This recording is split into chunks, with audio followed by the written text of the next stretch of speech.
নমস্কাৰ বন্ধুসকল, আজি এটা ভাল খবৰ লৈ আহিছোঁ আপোনালোকৰ মাজলৈ। যিবিলাকে অৰুণোদয়ৰ কাৰণে আবেদন কৰিছিলে, নতুনকৈ যিবিলাকে আবেদন কৰিছিলে অৰুণোদয়ৰ কাৰণে, তেখেতসকলে অতি সোনকালে তেখেতসকলৰ বেংকৰ একাউণ্টত টকাটো সোমাব বুলি ইতিমধ্যে অসম চৰকাৰে ঘোষণা কৰিছে। হয়তো পূজাৰ আগে আগেই আপোনালোকৰ বেংকৰ একাউণ্টত সেই টকাটো সোমাব। আৰু এটা ভাল খবৰ লৈ আনিছোঁ, যিবিলাকে হয়তো অৰুণোদয় পোৱা নাই বা অৰুণোদয় আবেদন কৰিছিল কিন্তু পোৱা নাই এতিয়ালৈকে। অসম চৰকাৰে আৰু এটা ঘোষণা কৰিছে আৰু নতুনকৈ 6 লাখ অৰুণোদয় হিতাধিকাৰীক দিব বুলি ইতিমধ্যে ঘোষণা কৰিছে। হয়তো পূজাৰ আগৰ বা পূজাৰ পিছতেই আপোনালোকে আবেদন কৰিব পাৰিব।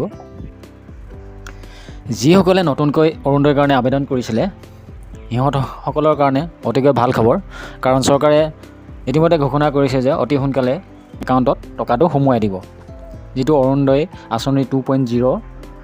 কিন্তু আগতে পাই থকাবিলাকৰ নহয়, যিবিলাকে নতুনকৈ আবেদন কৰিছিলে।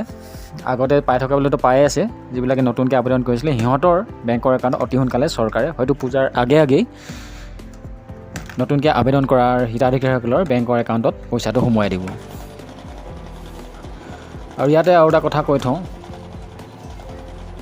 আৰু বহুতৰ আবেদন নাকচো হ'ব পাৰে, কাৰণ জীৱিকাসখী বাইদেউসকল ঘৰে ঘৰে গৈ এখন শপতনামা পঢ়িবৰ কাৰণে কৈছিলে, দাখিল কৰিছিলে।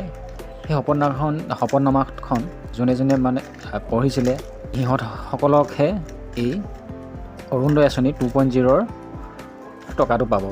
ইয়াৰ লগতে মই আৰু এটা ভাল খবৰ দিব বিচাৰিছোঁ। অসম চৰকাৰে আৰু এটা ঘোষণা কৰিছে যে অতি সোনকালে আৰু 6 লাখ অৰুণোদয় হিতাধিকাৰী দিব, আৰু এই অৰুণোদয় আঁচনিৰ কাৰণে আপোনালোকে আবেদন কৰিব পাৰিব, কাৰণ 6 লাখ হিতাধিকাৰী আকৌ নতুনকৈ আবেদন প্ৰক্ৰিয়া আৰম্ভ হ'ব বুলি চৰকাৰে ইতিমধ্যে ঘোষণা কৰিছে। গতিকে যিসকলে অৰুণোদয় আঁচনিৰ পৰা বঞ্চিত হৈ আছে সেইসকলে আকৌ নতুনকৈ আবেদন কৰিব পাৰিব।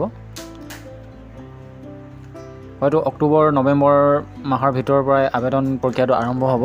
গতিকে আপোনালোকে সেই যি আকৌ নতুনকৈ আবেদন হ'ব, যিবিলাকে বঞ্চিত হৈ আছিলে সেইবিলাকে আবেদন কৰিব পাৰিব। আৰু আবেদন কেতিয়াৰ পৰা হ'ব মই আপোনালোকক আকৌ নতুন এটা ভিডিঅ' লৈ আপোনালোকৰ মাজলৈ আহিম।